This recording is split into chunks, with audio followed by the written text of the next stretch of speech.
आप सभी बच्चों का इस वीडियो में इस चैनल पर मैं इस्तकबाल करता हूँ, खैर मकदम करता हूँ। ये वीडियो बनाने का मकसद ये है कि अक्सर तलबा कभी कभी स्कूल नहीं जा पाते हैं। उस दौरान उस्ताद की तरफ से जो भी मश्क होता है सबक का, उसको हल कराया जाता है और वो कॉपी मुकम्मल नहीं कर पाते हैं, अगले दिन कॉपी चेक नहीं करा पाते हैं, या बाज़ दफ़ा आप स्कूल जाते भी तो किसी और काम की वजह से होमवर्क जो दिया जाता है या मश्क को हल कराया जाता है आप मुकम्मल नहीं कर पाते हैं। तो घर पे बैठे आपकी सहूलत के लिए, आसानी के लिए जो भी एनसीईआरटी की बुक है जो सीबीएसई स्कूल में पढ़ाई जाते हैं, जैसे कि आपकी 9वीं जमात में चलाई जाती है जो किताब एनसीईआरटी की जान पहचान, उसकी जो भी मश्क है उस मश्क की जो मश्क है उसको हल करके आपके सामने पेश किया जा रहा है। तो देखिए आज कि पहले सबक में और पहले इस वीडियो में 9वीं जमात के लिए जो मैं पेश कर रहा हूँ वो है हिंदू मुसलमान। सबसे पहले आपके इस सबक में जो मश्क है वो है अल्फाज मानी का। ठीक है, अल्फाज मानी दिए रहते हैं, उसको देखिए। सबसे पहले क्या है?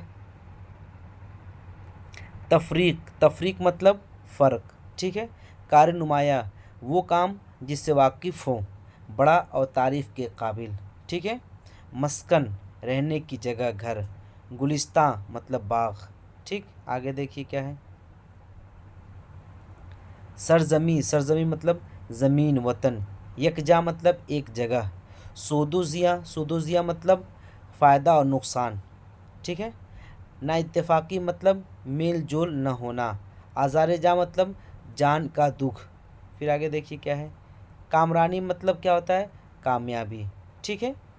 ये थोड़ा सा जो अल्फाज मानी दिए थे आपके सामने उसको पेश किया गया है। आगे देखिए क्या, गौर कीजिए। थोड़ा गौर करने की बातें हैं। क्या गौर करने की बातें हैं उसको थोड़ा गौर से सुनिए। कह रहे कि मिलजुल कर रहने में ही कामयाबी है, लड़ाई झगड़े नुकसानदा होते हैं।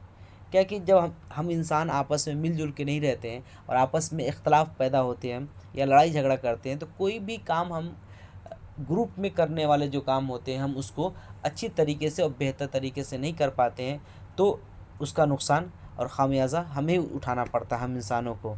तो इसलिए हम एक जगह रहते हैं और कोई भी इंसान हो, वो किसी मज़हब का हो, किसी उसका कोई भी नाम हो, उससे हमें कोई मतलब नहीं है। हमें, अगर हम इंसान हैं तो हमें आपस में मिलजुल के साथ रहना चाहिए, क्योंकि तमाम कौमों को मिलजुल कर रहना चाहिए। ठीक है। ये थोड़ा सा आपको इस सबक से एक सबक देने की कोशिश की जा रही है। फिर आगे देखिए क्या है। 2 नंबर पे, 3 नंबर पे आपको आपके जो दिया गया है मश्क में वो है सवाल जवाब। ठीक है। सवाल जवाब देखिए क्या है। पहला सवाल है, इज़्ज़त के काबिल कौन है? जवाब क्या दिया जा रहा है? इज़्ज़त के काबिल इंसान है। ठीक है। कोई हिंदू कोई मुसलमान है और आपसी हुई तफरीक नहीं है, और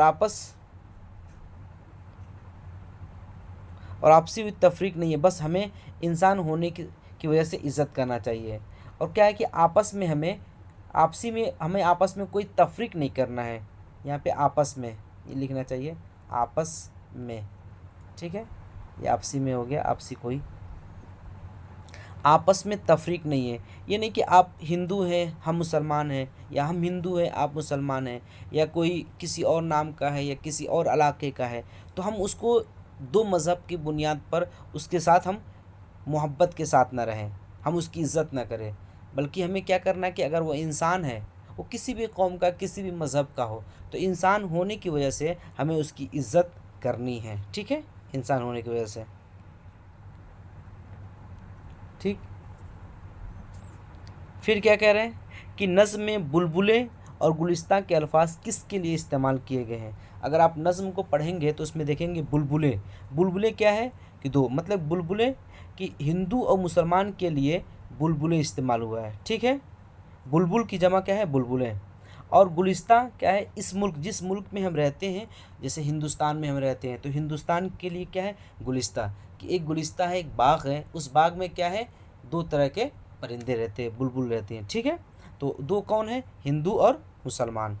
ठीक। आगे देखिए 3 नंबर पे, ना इत्तेफाकी को आज़ार जाँ क्यों कहा गया है? जवाब, ना इत्तेफाकी को आज़ार जाँ इसलिए कहा गया है कि अगर एक मुल्क में रहने वाले दो लोग आपस में मिलजुल कर नहीं रहेंगे तो मुल्क का क्या है, तो मुल्क का, यहाँ पे मुल्क कर लीजिएगा, इसको मिलजुल गया है मुल्क, ठीक है। मुल्क का नुकसान होगा, इंसानियत का नुकसान होगा। दो लोग हैं एक ही चमन में, एक ही बाग में, और वो दोनों लोग आपस में मिलजुल कर नहीं रहेंगे, इत्तेफाकी के साथ नहीं रहेंगे, आपस में लड़ाई झगड़ा करेंगे, तो क्या है कि नुकसान किसका होगा? तो मुल्क का नुकसान होगा, कंट्री का नुकसान होगा, और सबसे बड़ा नुकसान क्या होगा? इंसानियत का नुकसान होगा, ठीक है। ये बात याद रखिएगा। फिर आगे देखिए कह रहे हैं, कामरानी का राज क्या है? कामरानी का राज क्या है? मिलजुल कर रहना है, ठीक है।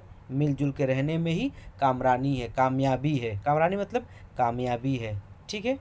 आगे देखिए क्या है, नीचे लिखे हुए लफ्ज़ों के वाहिद बनाएं, ठीक है। ये जमा आपके सामने दिया हुआ है, हमें इसका वाहिद लिखना है। तो पहले क्या है, औरों, औरों का वाहिद क्या होगा? और। बुलबुले का क्या होगा? बुलबुल। कौमे का क्या होगा? कौम, ठीक है। आगे देखिए, नेकिया, नेकिया क्या होगा? नेकी, नेकी की जमा क्या है? नेकिया। और फिर उसके आगे क्या लिख रहे हैं कि नीचे लिखे हुए लफ्ज़ों के मुतज़ाद लिखिए, कि नीचे अल्फाज जो दिए हैं उन अल्फाज का हमें मुतज़ाद लिखना है। तो बुलंद का क्या मुतज़ाद क्या होगा? पस्त होगा। आसान का क्या होगा? मुश्किल होगा। आसमान का क्या होगा? ज़मीन होगा, ठीक है। कामरानी क्या होगा? नाकामरानी। अगर इसको हम कामयाबी मान लें तो अगर इस कामरानी का मतलब क्या होता है? कामयाबी, ठीक है, कामयाबी होता है, ठीक है। इसको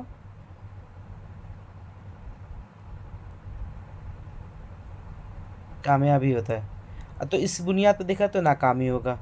फिर इसकी ज़िद क्या होगा? ना का मी, ठीक है। ये आप याद रखिएगा। इज्जत का क्या होगा? ज़िल्लत, ठीक। चलिए आगे देखिए फिर। बस आज के इस सबक में जो पहला आपका सबक है हिंदू मुसलमान, उसमें जो मश्क है सिर्फ इतना ही है। और ये चैनल इसीलिए बनाया गया है कि जो बच्चे अपनी किताब के जो भी असबाक हैं, सबक हैं, उसके जो एक्सरसाइज मश्क दिए रहते हैं, उस मश्क को मुकम्मल नहीं कर पाते हैं स्कूल में, क्लासरूम में, तो ताकि वो घर पे आए तो ये वीडियो की मदद से आप लोग अपने काम को और अपनी कॉपी को मुकम्मल कर लें।